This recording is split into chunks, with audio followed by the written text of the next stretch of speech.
সাহাবী নিউজ আন্তর্জাতিক খবর সত্যর সন্ধানে।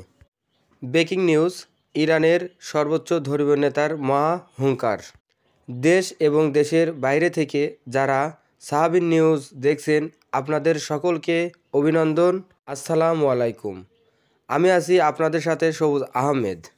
এখন বিস্তারিত। ইরানের সর্বোচ্চ ধর্মীয় নেতার মহা হুঙ্কার। ইসরায়েলের ভূমি দখলকৃত নেতা প্রধানমন্ত্রী এবং আমেরিকার প্রেসিডেন্ট ডোনাল্ড ট্রাম্পের বৃহৎ পরিকল্পনা নস্যাৎ করার জন্য ইরান একাই যথেষ্ট বলে দাবি করেন ইরানের সর্বোচ্চ ধর্মীয় নেতা আয়াতুল্লাহ আল খামেনি।